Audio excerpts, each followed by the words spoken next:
The next item of business is First Minister's questions, and at question number 1, I call Douglas Ross. Thank you, Presiding Officer. Just a few weeks ago, this chamber congratulated Henry Wooga on reaching his 100th birthday.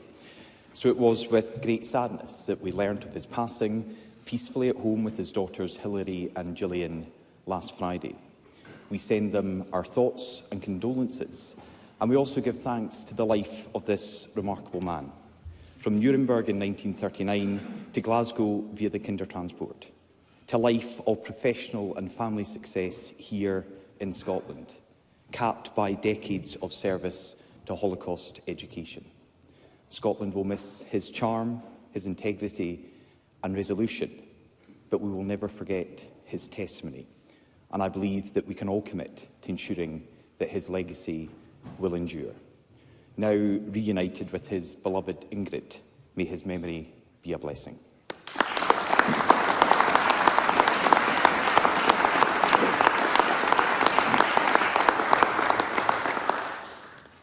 Presiding Officer, can I remind the Chamber that my wife is a serving officer with Police Scotland. The Hate Crime Act comes into effect on the 1st of April. We voted against this law and still oppose it as a serious risk to free speech. But in just 11 days' time, the police will have to enforce it. David Kennedy, the General Secretary of the Scottish Police Federation, has said this about training. We're only receiving a 2-hour online training package. First Minister, is that really enough for a complex and controversial piece of legislation? First Minister.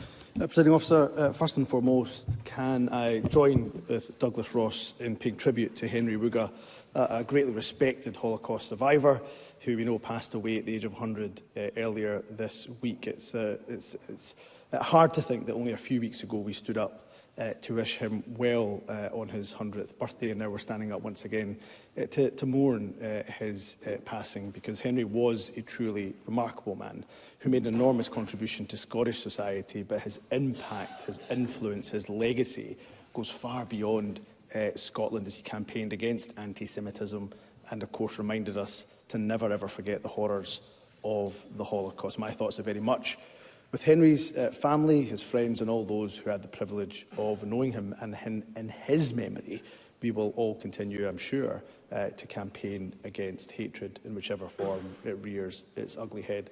Presiding Officer, can I also just take, with your indulgence, a moment to congratulate Vaughan Gething on his appointment as First Minister of Wales. His appointment as the first black leader of a government in the UK is a truly monumental moment, and I look forward to working with him. Vaughan Gething's predecessor, Mark Drakeford, was a principled First Minister, a model public servant, importantly a very fierce defender of devolution. I think the whole Chamber want to join me in wishing him well.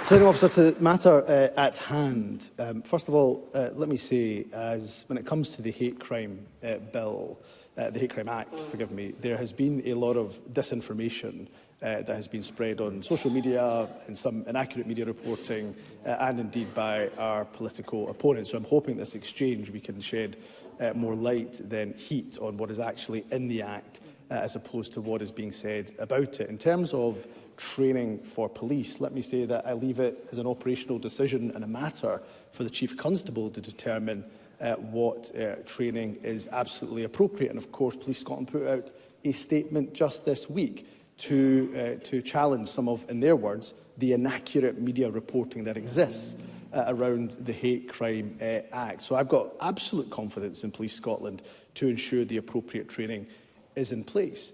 And let me just remind Douglas Ross, of course, that stirring up offences are not new in Scotland. You know, as a person of colour, I've been protected from anybody stirring up hatred against me because of my race virtually all of my life, since 1986. In fact, all of us are protected by that provision of stirring up hatred. The question is, if I have protection against somebody stirring up hatred because of my race, and that has been the case since 1986, why on earth should those protections not exist for somebody because of their sexuality or disability or their religion? So the facts are that for an offence, a new stirring up offence, to be committed, we know there is a very high threshold, in fact, an even higher threshold than the barrier that there is, or the threshold that there is for a racial stirring up offence. And I would say to Douglas Ross, it's incredibly important, in the memory of people like Henry Wooga, where he started his contribution, that we all unite in standing up and opposing hatred in all of its forms.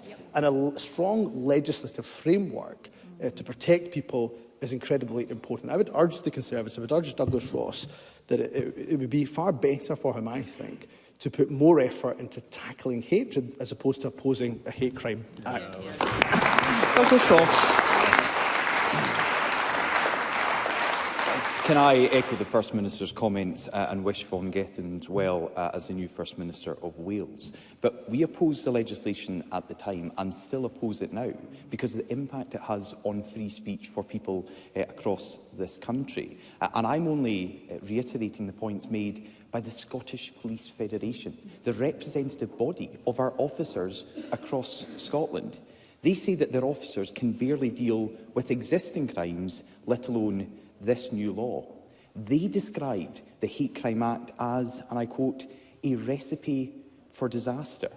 Humza Yousaf has reduced officer numbers to the lowest level since Police Scotland was formed. Now officers are being told not to investigate actual crimes, but instead they'll have to look for the hate monster or police free speech. Criminals will be let off while innocent people are prosecuted. Isn't Humza Yousaf setting the police up for failure and undermining public trust in policing? First Minister. Presiding Officer, with that contribution, it is Douglas Ross who is undermining the fight against hatred here in Scotland. Absolutely undermining it completely, utterly and entirely through so much disinformation. I don't even know where to begin. So let's take point by point of what Douglas Ross has said. First and foremost, he makes an incorrect claim around police officer numbers under the SNP government. Of course, under the SNP government, numbers of police officers have increased and will continue to increase, given what we have heard recently from the Chief Constable and backed by a record budget from this Scottish Government. And of course, there are more police officers per head in Scotland than in England, where his party is, of course, in charge. Let's take the points that Douglas Ross raises around the Act itself and freedom of expression. I remember, of course, because I was the Justice Secretary that took forward this bill, making sure that I engaged with opposition members around the issue of freedom of expression. There is a triple lock of freedom of expression in the Act. There is protection of freedom of expression that's actually explicitly embedded in the Act. There's also a defence available of a person's behaviour being reasonable, which safeguards people's rights. And thirdly, of course, the Act itself is compatible with the European Convention on Human Rights, including Article 10, which includes and protects everybody's right to freedom. When it comes to stirring up of hatred, Presiding Officer, stirring up offences are so pervasive, so damaging, so dangerous in our society. Let me just take Douglas Ross back to what Lord Bracadale said. Lord Bracadale, of course, was the one who reported on his independent review of hate crime, which then led to the development of legislation. He said, and I'll quote, "The stirring up of hatred can contribute to a social atmosphere in which prejudice and discrimination are accepted as normal." In any society, Presiding Officer, the freedom to criticise, the freedom to insult, the freedom to offend exists and should be treasured, in fact. But there cannot be freedom to engage in behaviour that is threatening or abusive and intended to stir up hatred. So everybody in this chamber, we engage, we talk often about our commitment to tackle hatred. Those who experience hatred tell me they don't just want warm words from their politicians, they want action, and that's exactly what this Hate Crime Act intends to do. Douglas Ross. But people want action that is enforceable, and the Scottish Police Federation are saying they have serious concerns. Their officers are receiving a 2-hour online training module for this legislation. And the First Minister keeps trying to say these are my comments. They're not. I originally was quoting the Scottish Police Federation. Let me now quote legal experts like Roddy Dunlop, the Dean of the... Oh. Please continue, Mr Ross. I think it's only right that we say ministers in the Scottish Government don't think we should be hearing from the Faculty of Advocates. Please continue, Mr Ross. Let us hear Mr Ross. Yeah. Well, I can say it was Marie Todd. It was the Minister that said Mr Ross, can I ask you to continue with your question? Members, can we please ensure that we can hear Mr Ross? So, legal experts, including Roddy Dunlop, the Dean of the Faculty of Advocates, said there is a danger of the police being swamped by completely malicious complaints. Not my views, but the Dean of the Faculty of Advocates. Days before this law comes into force, it's unclear how those complaints would be dealt with by the police. People like J.K. Rowling could have the police at her door every day for making perfectly reasonable statements. That could lead to huge numbers of the public being monitored or even criminalised by the police when they have done nothing wrong. Isn't Humza Yousaf putting frontline officers in an impossible position by forcing them to police free speech? First Minister. No, Presiding Officer, we know it's often police officers, unfortunately, that are the victims of hatred themselves. They are often the ones who are facing hatred when it comes to the course of their duties. Presiding Officer, Douglas Ross says he has no idea how a stirring-up offence could possibly be enforceable. I'm making the point that a stirring-up offence in relation to racial hatred has existed since 1986, with virtually zero controversy whatsoever. So I have absolute faith in Police Scotland's ability to police and enforce this Act in a way that is appropriate. In terms of the points that Roddy Dunlop, who of course I respect greatly, the points that I would say in respect to Roddy Dunlop is that police, again, are very, very well attuned, adept and have ability to deal with vexatious complaints right across the legal framework with which they operate. So I can't tell you whether there will be vexatious complaints or not. That will, of course, depend on people's actions. But what I can say is that the liability for criminal threshold is incredibly high. If you don't want to take my word for it, let's look at another legal expert. This one, Professor Adam Tompkins, I think known to Douglas Ross, formerly a Conservative MSP, somebody I worked with in relation to the hate crime bill. He writes in today's Herald, and he's of course a professor of public law, and I'll quote from him directly. Offensive speech is not criminalised by this legislation.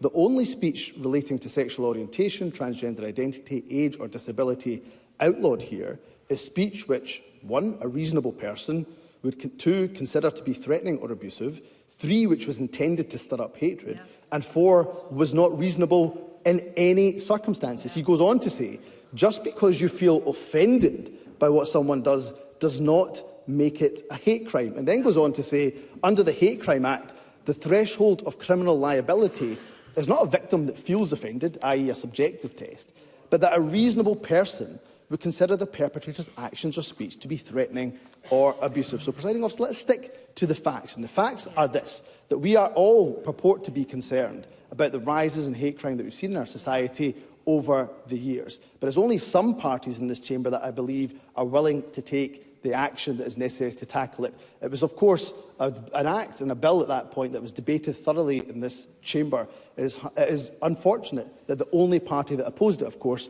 was the Conservatives, Presiding Officer. Douglas Ross. In a democracy, we have scrutiny. We have opposition parties to look at the legislation coming forward.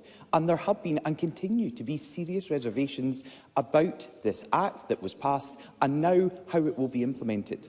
Let's remember, Humza Yousaf introduced this unworkable and dangerous law when he was Justice Secretary.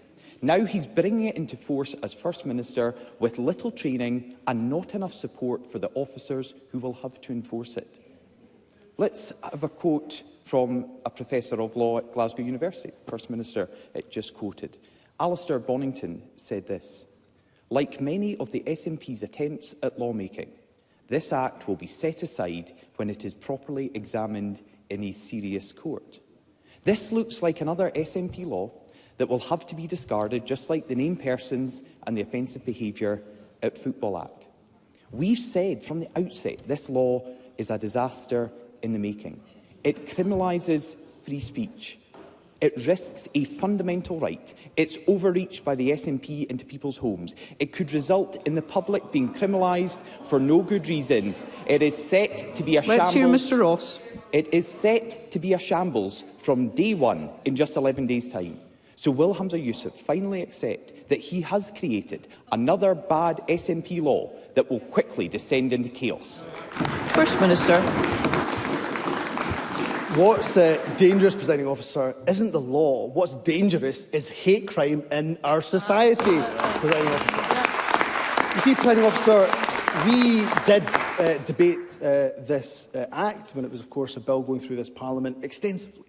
Many years ago, robust debate. Actually, I thought debate, and sometimes and often, the best traditions of this Parliament. There was compromises. There was amendments that were accepted by the government. We came out of that process with a good piece of legislation that fundamentally protected people's freedom of expression, freedom of speech, but also safeguarded people's right not to have hatred stirred up against them. And of course, there was only one party that opposed that bill. Douglas Ross and the Conservative Party. And maybe, Presiding Officer, it's hardly a surprise, given that the Conservative Party, far from working hard to tackle hatred, they're a party that have actively created the conditions for hatred and division to thrive in our society. The Conservative Party, Presiding Officer, are the party. Let's hear the First Minister. The Conservative Party are the party of go-home vans, the party of the hostile environment, the party of Windrush, the party whose leader, Boris Johnson, called Muslim women First Minister. bank robbers. They are a party that indulges in Islamophobic smears from Suella Braverman to Lee Anderson. So instead of fighting against this bill, wouldn't it be better, Presiding Officer, that the Conservatives got their own house in order? Question number 2, Anna Sarwar. Thank you, Presiding Officer. Can I join others in, first of all, paying tribute to Henry Wooga, a Holocaust survivor who very powerfully shared his own story, the stories of others, and always campaigned against anti-Semitism. And we send our best wishes to his friends, family, and the wider Jewish community. We owe it to Henry and his entire generation to make sure we share their stories and always strive for both peace and strive for a world free of prejudice and hate. Can I also join the First Minister in congratulating Ron Gething on his election, another historic first, the first ever black leader of a nation in Europe as the First Minister of Wales, and send our best wishes to his predecessor, Mark Drakeford. Presiding Officer, this morning a damning report by the Royal College of Paediatric and Child Health has warned of the catastrophic consequences of this government's failure. In paediatrics alone, over 10,000 children are waiting for the medical care they need. 50% of them have been waiting for more than the legal 12 weeks. So how does the First Minister respond to one of the leading paediatric consultants in the country, Dr. Mary Stark, who said, if you miss the right window to treat a child or wait too long, the consequences can be irreversible, and that this is a clear failure to prioritise the health and well-being of our children? First Minister. Presiding Officer, first and foremost, I would take the report from the Royal College extremely seriously indeed, and of course we'll be examining and are examining that report in detail. As ever, of course, it is important for me to provide some context of why we're seeing such high numbers of young people, young children, waiting. The undeniable reason for that significant increase is undoubtedly the global pandemic, hence why we've seen those significant increases in paediatric waits right across the UK and England and in Wales, and of course here in Scotland too. Anna Sarwar is right, of course, and Royal College are right to raise the concerns around this issue. So let me try to give some assurances that we are focusing on tackling these far too long waits in paediatrics, just as some, by way of some examples. We know that there's two main paediatric specialities, paediatrics and paediatric surgery. If I take the data from April 23 to the end of the calendar year, December 23, the paediatric new outpatient list reduced by 21%, waits over 52 weeks reduced by 12%, and waits over 78 weeks reduced by 31%, and waits over 2 years were completely eradicated. If I take the position over the 2 years, December 21 to December 2023, and look at paediatric surgery, the new outpatient list for paediatric surgery reduced by 35%, waits of over 52% reduced by 84%, over 78 weeks reduced by 95%. The purpose of reiterating these statistics, and we know that, of course, behind each of these statistics is a young child who's waiting and waiting too long for surgery, is to show that there are improvements, we are moving in the right direction. What, of course, makes the recovery of the NHS far more difficult is the fact that, of course, we're receiving cuts from the Conservatives on our budget, £500 million over 2 years, £1.3 billion in terms of our capital. We are, of course, investing in our NHS despite those cuts. It would be helpful to know from Anna Sawa that if there is an incoming Labour government, they would immediately reverse those Conservative cuts, because it impedes our ability in order to invest in the NHS's recovery, which, of course, is much needed for our children, our young people, as well as our adults too. Anna Sarwar. Thank you, Presiding Officer. The First Minister knows that this problem predates the pandemic, that the report makes clear 11 years of decline, every day of which there has been an SNP government, and he also knows that Labour is going to invest more in the National Health Service, and we do want to bring down waiting lists, but he has to take responsibility for his government's actions, not look to blame somebody else all the time. The crisis in children's health goes further than even this report warns. Across our NHS, whether in CAM services or in other specialisms, children face unacceptable waits that have left them distressed and in pain. One mum, Amy, has told me the struggles faced by her 3-year-old son, Cody. Cody has been repeatedly diagnosed with tonsillitis, and his enlarged tonsils obstruct over 75% of his airway, making it difficult to eat, drink and even breathe. She's told me that she has to lie awake next to him during the night because his breathing stops, and she has to nudge him to restart his breathing again. She's had to fight to get Cody referred to a specialist, but has been told that an urgent referral for treatment will take 3 years. Amy has had to make the difficult decision to go private, borrowing almost £5,000 from her family. Why is he and his government failing Amy, Cody and so many families like theirs? First Minister. Presiding Officer, I'm obviously more than happy to look at the case that is referenced by Anna Sawa in terms of Cody's case, and indeed any other case that a member raises. We're happy to explore with the Health Board in terms of what more can be done. It sounds like a horrifically long wait that we don't want any parent to have to endure. The point I make to Anna Sawa is, of course, that there is progress being made. I've given him a range of details around how that progress is being made in relation to paediatric surgery, which is relevant to his question, but we're also making sure that we're investing in the workforce. So paediatric specialty consultants, we've increased their numbers by 15% in the last 5 years, by 64% in the last 10 years. When we look at qualified paediatric nurses, the workforce has increased by 11% in the last 5 years, and since 2014 we've also invested in the recruitment of an additional 500 health visitors and 200 extra school nurses, again, which undoubtedly help with young people and children's health and well-being. So I don't take lightly at all the issues that Anna Sawa raises about the long waits that parents and the children are having to suffer.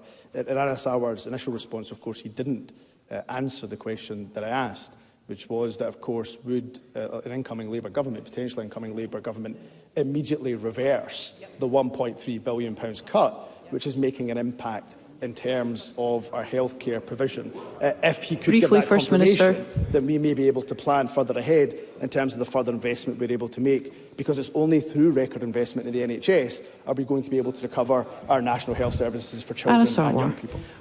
Honestly, Presiding Officer, after 17 years of this SNP government wanting to ask questions about a party in opposition rather than talking about their own record and failing children across the country just shows how out of depth this Finance Minister is. All those lists, all those excuses mean nothing to Amy, mean nothing to Cody and mean nothing to the thousands of families that his government is failing every single day. Because he simply does not get it. In every area of responsibility for this SNP government, children are being failed with catastrophic consequences. After 17 years of this SNP government, 240,000 children are living in poverty, over 10,000 children waiting for paediatric medical care, over 9,500 children turned away from mental health services last year. I suggest the Deputy First Minister listen to the consequences for her constituents rather than trying to heckle what's happening to children across this country.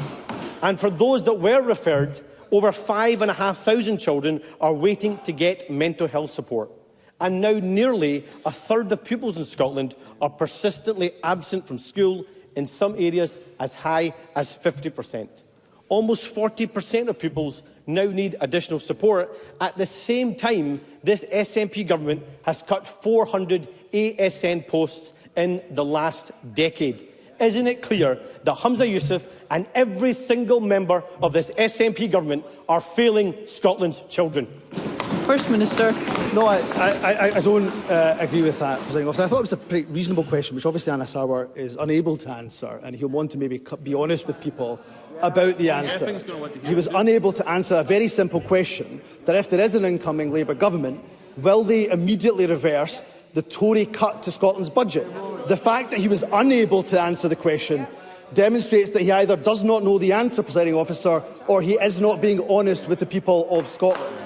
And what I would say to Anna Sarwar is that it's fundamentally important in all of the areas of public service that we invest. That's why this government took the decision to make sure we prioritise our public services. That's why we gave an increase to the National Health Service, made sure there was an increase to education services, made there was an increase to social security. All of these issues incredibly important for our children and young people. That is why, of course, the estimates show that 100,000 children in Scotland will be lifted out of poverty because of our actions. That's why, of course, more young people in this country are going to university from areas of higher deprivation because of our investment. That's why more young people, we have record young people going into positive destinations because of our investment in education, early learning and childcare, Presiding Officer. Briefly, First Minister. And that is why, of course, is imperative throughout all of these challenges that governments and political parties make a decision. Do they invest in public services? Thank you, First Minister. We must move on to the next question. First Minister. First Minister. First Minister. I have asked that you conclude your question. I am now moving on to the next question. That you conclude your response. Question number 3, Alex Cole-Hamilton.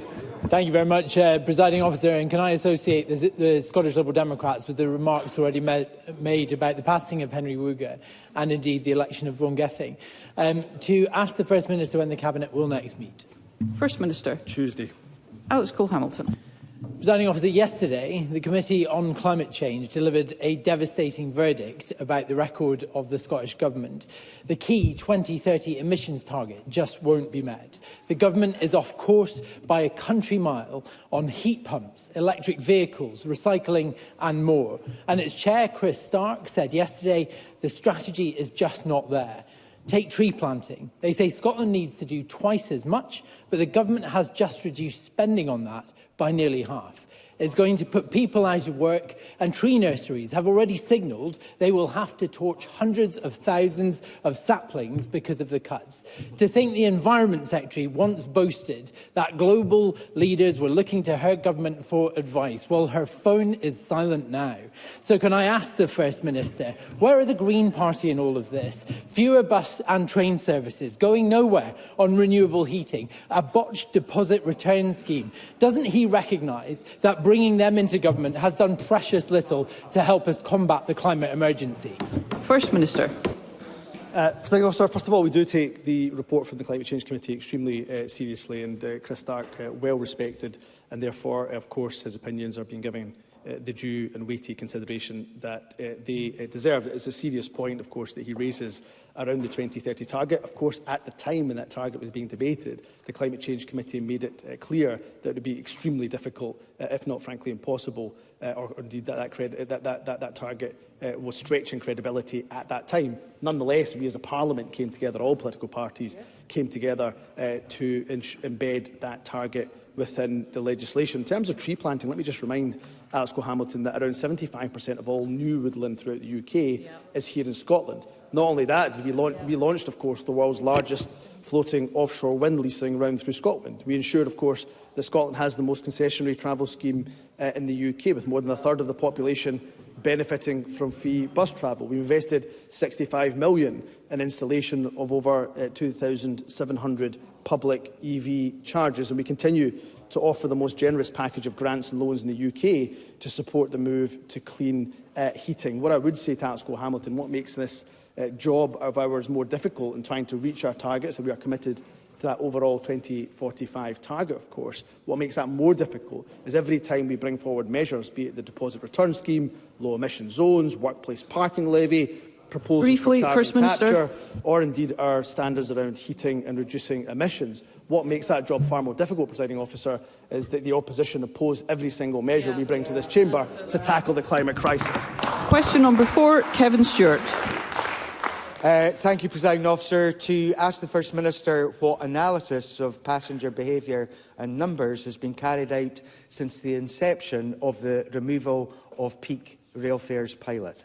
First Minister. The trial is an exciting and unique opportunity to encourage more people to leave their cars at home, choose a safe, reliable and green form of public transport. I can confirm that an interim analysis is due to be published shortly.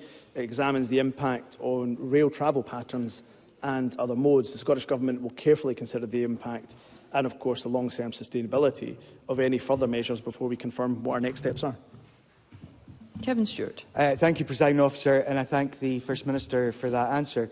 The removal of peak fares has been greatly welcomed by my Aberdeen Central constituents and by tens of thousands of other people across Scotland, and in my opinion has been beneficial to many during these tough times caused by the cost of living crisis.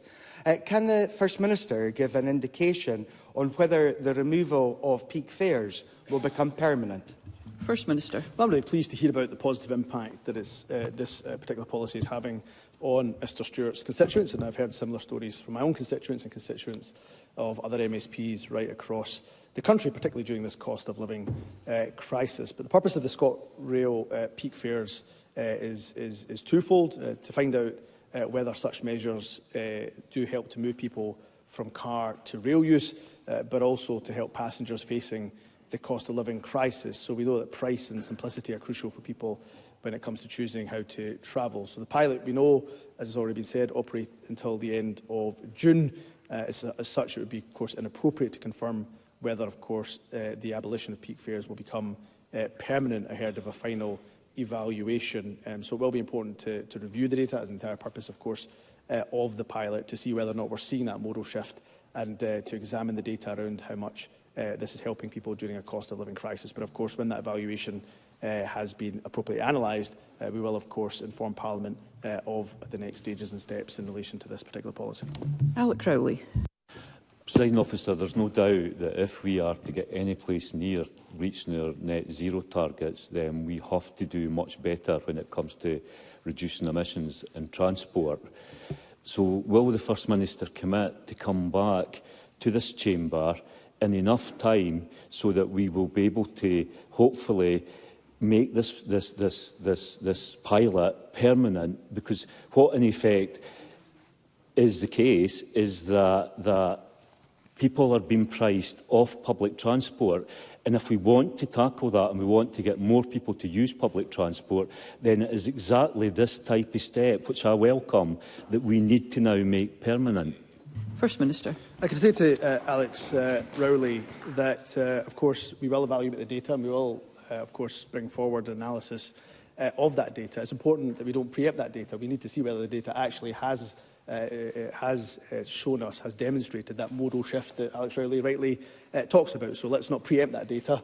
Let's examine that data, let's analyse the evidence, and then let's let other MSPs do the same with the analysis of that data. I agree with the thrust of his question, though, that it is important to invest in our public transport. Hence why I'm very pleased that this government invested in Leavenworth Railway, something that, of course, Alex Rowley, I'm sure, would welcome. It's why we have an extremely generous concessionary travel scheme. I would say, though gently to Alex Rowley, that is why I make the point it is extremely frustrating for this government when we do bring forward various policies to encourage that modal shift to help to reduce our carbon emissions.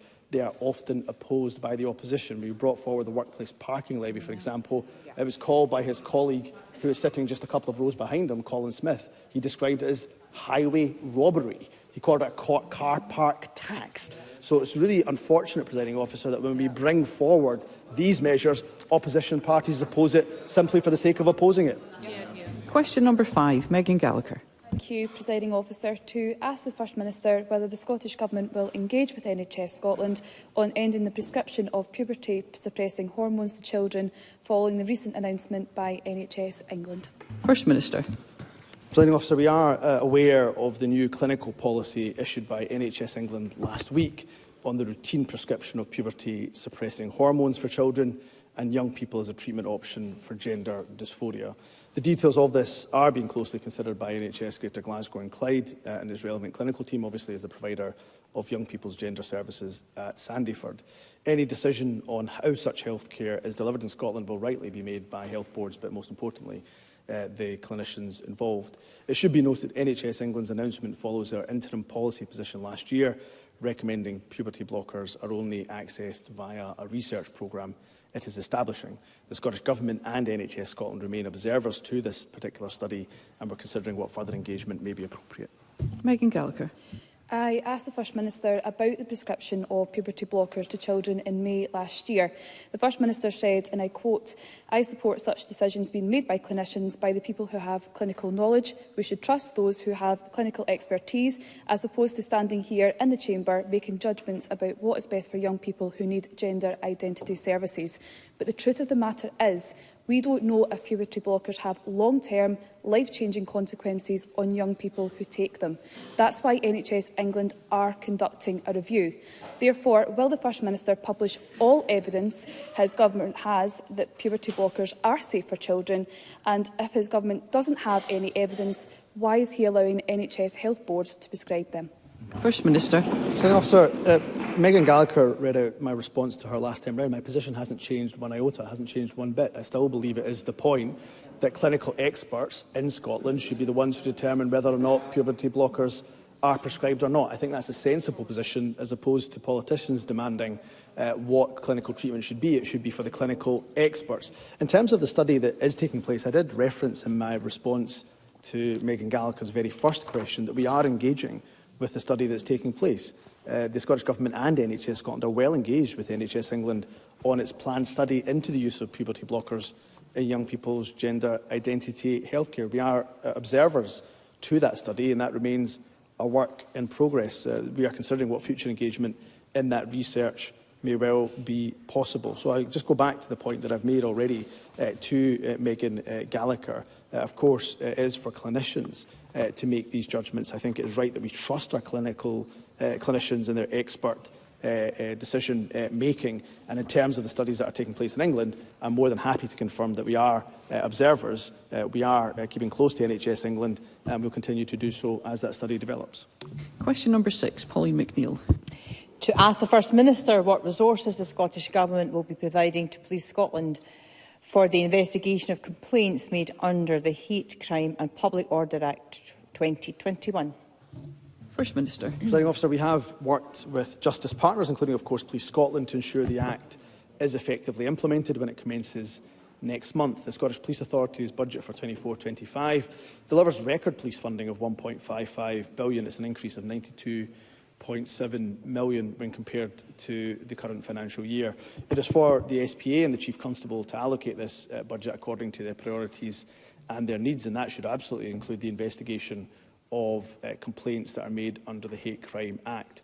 I'm aware that some commentary in the Act, as I've already said, is not really reflective or indeed accurate of the measures in the Act, which was passed by a majority of this Parliament. The Act does not stop freedom of expression. However, it does make unlawful the intention of stirring up hatred against a person or community for particular characteristics, as the law already does for race.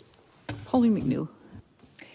The First Minister has reiterated several times today that the Hate Crime Act, which comes into force on the 1st of April, must deliver what Parliament intended, that people must not be criminalised for expressing their opinions, and I agree. Some organisations are still concerned this legislation will be used maliciously to silence legitimate opinion, and it would be helpful, First Minister, if the Scottish Government would engage with those groups. So does the First Minister agree that how the Act is interpreted by the police is key and how they are trained is key and that resources are crucially important? So does the First Minister understand my concerns that the police are not properly resourced but crucially properly and adequately trained to implement the Act as it was intended? And we agree on this, that it could risk criminalising innocent people and further stretching police resources. Make this Act work and make sure that there is full resources to ensure that what this Parliament intended is delivered. First Minister. Presiding Officer, can I say that I know Polly McNeill takes the issue of tackling hatred very, very seriously. It's something she and I have worked on over the years in many different guises. Let me try to give some assurance to Polly McNeill and those those she is raising concerns on behalf of. First of all, I make the point that I made already to Douglas Ross that there are multiple freedom of expression safeguards within the law. There is explicitly a freedom of expression safeguard within the legislation. There is, of course, the reasonable person defence. But there is also, of course, the fact that the legislation has to apply with the European Convention of Human Rights, and Article 10 being particularly important. So there's a triple lock of safeguards that are already there. In terms of how the police then enforce the Act, let me again try to give Polly McNeill some assurances. Police officers since 1986, virtually my whole life, have been, I think, effectively policing and enforcing the law and stirring up of hatred for crimes in relation to race.